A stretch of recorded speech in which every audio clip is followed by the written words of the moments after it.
It was late one fall in Halloween land, and the air had quite a chill. Against the moon a skeleton sat, alone upon a hill. He was tall and thin, with a bat bow tie. Jack Skellington was his name. He was tired and bored in Halloween land. Everything was always the same.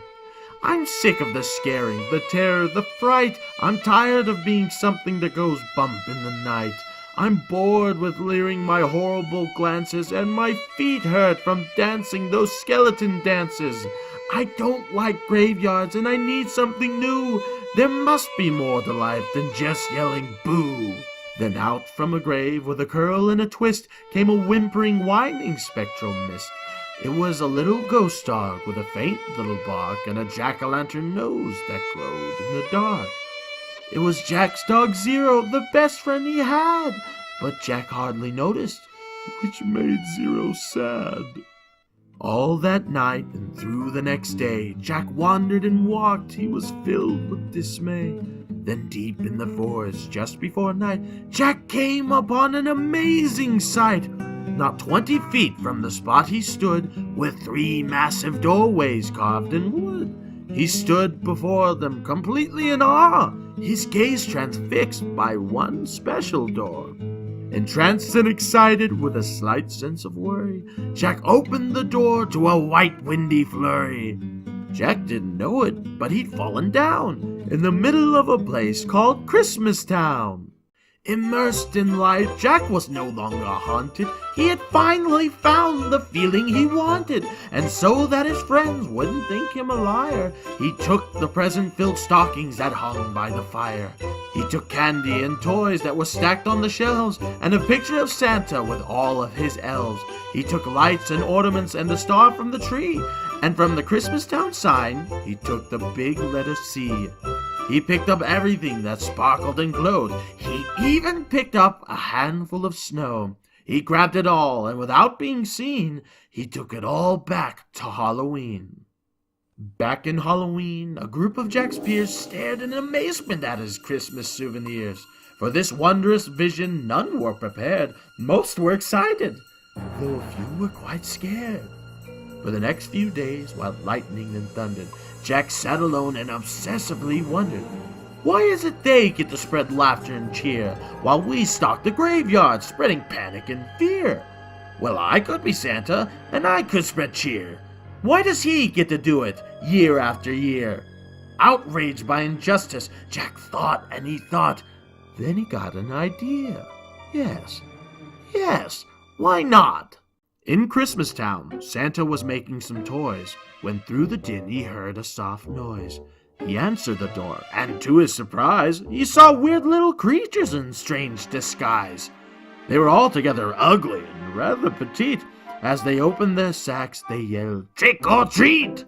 Then a confused Santa was shoved into a sack and taken to Halloween to see Mastermind Jack.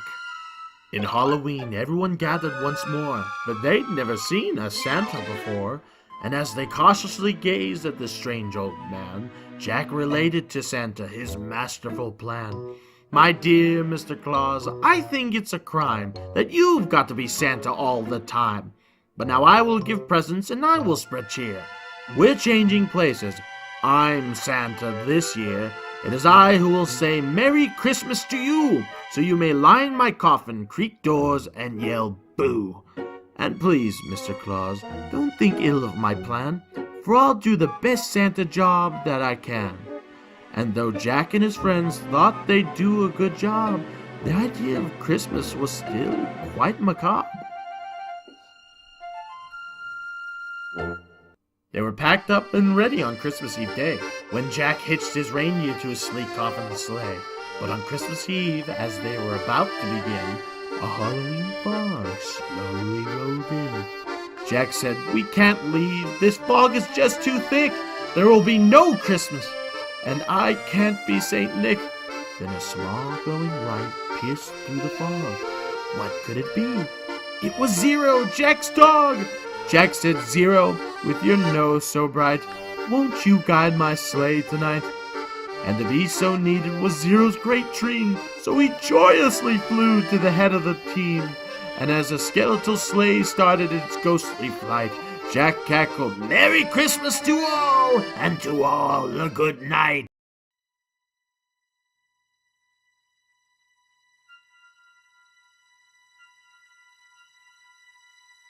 'Twas the nightmare before Christmas, and all through the house not a creature was peaceful, not even a mouse. The stockings all hung by the chimney with care, when opened that morning would cause quite a scare. The children all nestled so snug in their beds would have nightmares of monsters and skeleton heads. The moon that hung over the new fallen snow cast an eerie pall over the city below. And Santa Claus's laughter that sounded like groans, and the jingling bells like chattering bones. And what to their wondering eyes should appear but a coffin sleigh with skeleton deer, and a skeletal driver so ugly and sick, they knew in a moment, this can't be Saint Nick. From house to house, with a true sense of joy, Jack happily issued each present and toy. From rooftop to rooftop he jumped and he skipped, leaving presents that seemed to be straight from a crypt. Unaware that the world was in panic and fear, Jack merrily spread his own brand of cheer. He visited the house of Susie and Dave. They got a Gumby and Pokey from the grave. Then on the home of little Jane Neiman, she got a baby doll, possessed by a demon.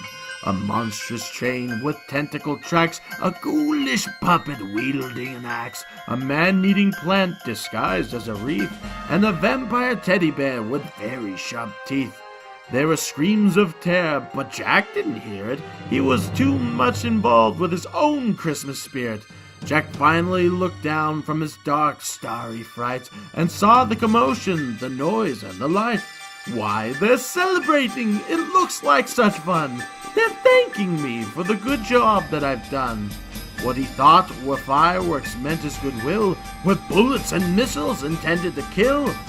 Then amidst the barrage of artillery fire, Jack urged Zero to go higher and higher, and away they flew like a storm of a thistle, until they were hit by a well-guided missile. And as they fell on the cemetery, way out of sight, was heard, "Merry Christmas to all, and to all a good night." Jack pulled himself up on the large stone cross, and from there he reviewed his incredible loss. "I thought I could be Santa, I had such belief." Jack was confused and filled with great grief. Not knowing where to turn, he looked toward the sky, then he slumped on the grave, and he started to cry.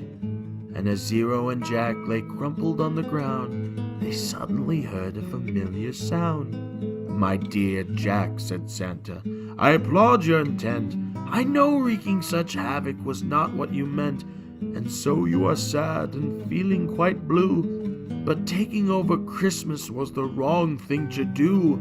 I hope you realize Halloween's the right place for you. There's a lot more, Jack, that I'd like to say, but now I must hurry. It's almost Christmas Day." Then he jumped in the sleigh, and with a wink of an eye, he said, "Merry Christmas," and he bid them goodbye.